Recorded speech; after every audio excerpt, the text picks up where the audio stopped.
the sound of loneliness. Alright, Shelia. Can you hear that sound? From the back of the throat it resounds. It's low, and it comes out in a drone. Mid-conversation, there's that tone. Though the voice sounds clear and true, something in it seems to be blue. You might not notice it at first, but dig a bit deeper, you know you must. As you listen to all that's said, and probing hear such hurt and dread. It's the sound of someone feeling alone, laughing out loud, but not one moan. Outwardly showing that smiling face, hiding so much that's out of place. Buying drinks for all who accept, desperate, feeling so inept. Full of character, for all a smile, helping all to go that extra mile, and true to all bar no one, hidden well, true feelings done. So listen well the voice of friends, hear the hurt, the sound it sends, as pain resides within the brain, the smile showing how the body drains. And while sat at home, all alone, the mind shows true, the ghosts are shown. Emotional tears run down the cheek, loneliness, this friend, no need to seek. Entertainment always on television, this thought now needs a firm decision. On the table sits there, a phone, a hopeful ring, a friend not so alone. Just one call, a friend so dear, might make things seem so less unclear. No such luck, this life a mess, one last true friend in loneliness. And always there, hidden within the voice, sat alone without much choice. And to what end do we ignore, until friend lies dead upon the floor?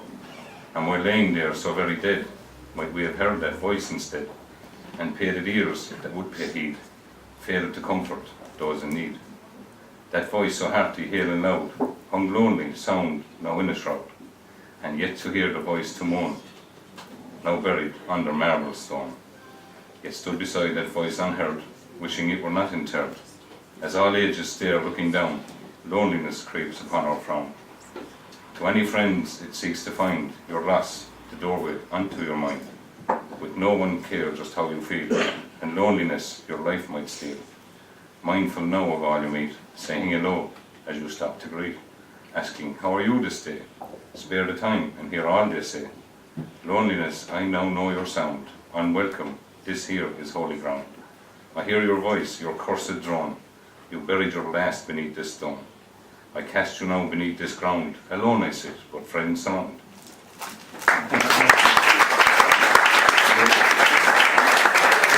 A lotto prize. So I wrote this one, the Lotto IVF. As in any lotto, which is mainly a tax on the poor, buying a ticket may help, just may help keep the wolf from the door. But there's a new twist in this gambling concession. A £20 ticket in the middle of this recession. The winner, it seems, gets a chance, if they buy, to receive a new sort of chance, if they try. Treatment from a fertility clinic if you win. And now the controversy from all sides will begin. And who does the lottery think will take part in this draw? And is it a good idea, or does it have a few flaws? Is it something which should be talked about and discussed a lot? Should everyone now decide to get pregnant, or perhaps not? Is it okay to have IVF put up as a first prize? Would it be sold on eBay, then, to change people's lives? Could a drug baron win it while stoned in his den, and make his mall take the treatment and the baby then sell? What of the couples who've tried everything they know, who at the end of their tether have nowhere left to go, having spent all their savings and are now on the dole, even on the breadline, staring down a black hole, spending the last 20 quid on a ticket for this game, for the chance of a baby each month just the same. Either way, a license has been granted for this lotto. IVF, the prize, getting pregnant if you want to. They will even supply a mobile phone so you can keep in touch with the medics at the clinic. Perhaps it's too much. For people who have been through all the pain and the strife, there will be some who will sell this prize as a gift of life. Good or bad, as it is advertised in English Lotto coming soon. One set of treatments a month, and they're over the moon. It is possible that the Gaming Commission has lost the plot, but they now have the power to say who gets pregnant and who does not. And who can say whether it's right, wrong, harsh or mild. It's still a gambling license, and the prize is a child. Hoping there's enough new people to be able to appreciate it. And it's called Daddy. Daddy, sitting by the fire, singing Danny Boy. Now's the time for me to climb into those arms that hold such charm for me. Strong, ample knees with legs like tree trunks. I gaze into his face and trace the crevices put there by time and trouble. I touch the stubble, old nails I'd call them once. Mammy, don't kiss him at all. He's all old nails in his face. She didn't care. She kissed him anyway. I lean against his chest, all cozied by the soothing smell of Daddy, rich, woody scent from working with the crosscut, specks of sawdust. Here's my haven, and here's my satisfaction. And little did I know, this carefree cameo would be my only memory with him. For shortly after this, cruel death with savage sting knocked my Daddy down on the ground, dead. And what of me? This child of 4, once rich, now poor, and wandering in a throng of moving blackness, searching for her Daddy. I walk into the room of gloom and am entombed in blackness, and crying, moaning, voices groaning, faces staring, my mind spinning. I want to scream, I want to shout, but nothing that's inside comes out. I want to roar, get out, and give me back my Daddy. Ah, Daddy, please don't go away. I need you here to change this day. Chase all these old black biddies out, and Danny Boy you sing about, although he had to go away. Please change your mind. You have to stay, 'cause I need you, Daddy. And though it's taken a long time for me to really let you go, yet now, at last, the aching's gone, 'cause now I know, here in my heart, you'll never leave me. Thank you. First poem actually ever got published, so I'll read it by heart, I hope. It's called Finding Her Bracelet. The coral blue glistened, drawing my gaze downwards. Its silvery light danced rays a pinky hue as trout gills. Lost, lay abandoned in the morning breeze, raindrops dancing round its edges. Looking left to right, I bent slowly to retrieve an object. The inbuilt fear of stumbling stupidity, possibly it may only be a trick of the light. Had she...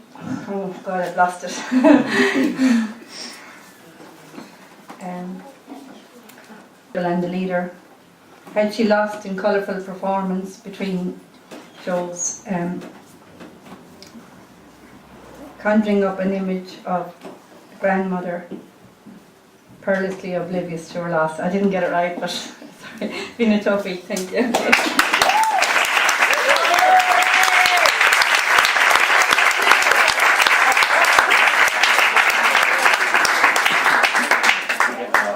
This poem I've only written this week, and I suppose it's a loaded poem, but there's no title yet.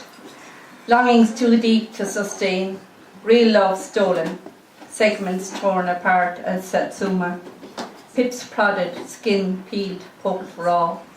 What punishment placed, spelt or spent? Far be I to stand in judgment. You will meet your maker. My compassionate heart bleeds, withstanding the pain and destruction you left in your path. Twin peaks hurt, plum ripe in your pan, for the picking. Musical ears moulded through your maze, tendons tarred and snared. Spider weaves web to trap, clay poked the petals to wither in pain. What cost? Future life lived lonesome. Orchestral manoeuvres in murky darkness. Thank you. Number 6. I couldn't remember the first one. I should Number 4, give a very warm welcome, please, Dominic Taylor. Thank you very much, Dominic. Thanks, Larry. As Johnny is the guest, I thought I'd do something with a little music as the theme or connections. First one is called London Revisited, Abbey Road. I was in the 70s, I lived in London for a while, and a few years ago I went back again just to bring my son around the sites. So this is a little poem I wrote from that. We joined a line of devotees outside the EMI studios on Abbey Road, studied the graffitied walls, half expecting John, Paul, George or Ringo to appear on the steps of the old Georgian building. We cross over the zebra crossing, vie for opportunity to recreate the famous album cover. For a moment, the London of the 70s is alive again. From then to now, back by an obscure, circuitous route, when I walked by here every day, not noticing the crossing. Today, as I stand by the road sign and pose for one more picture, I see myself passing by in a blur. Thanks. And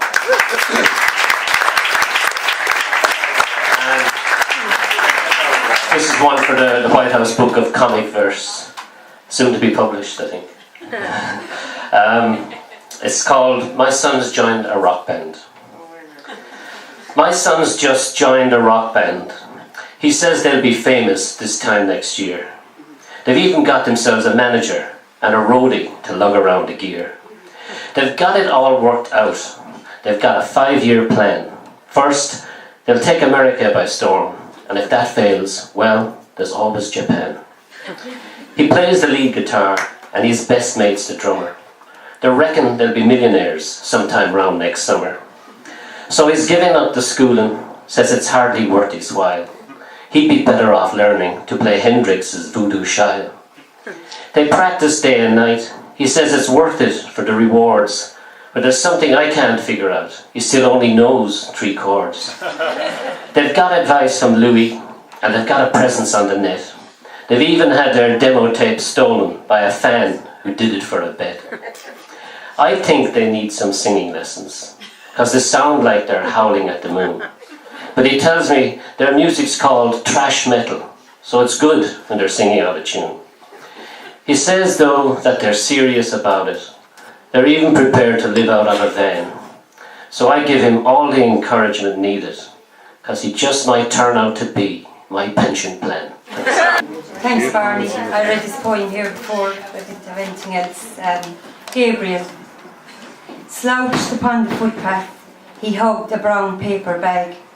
Between swigs of tawny wine, voluptuous lips ranted. A mind full of intelligence peered through bulging, water-filled eyes and weather-beaten face. Each crease weighed a ton. On those lousy grey winter days, fierce winds charged with a rush from Thomond Bridge. Silently, between doorways, he took cover. Gabriel Hannigan was a cute old whore. Oh, but the warmth of his smile could tease the last shilling from any man's pocket.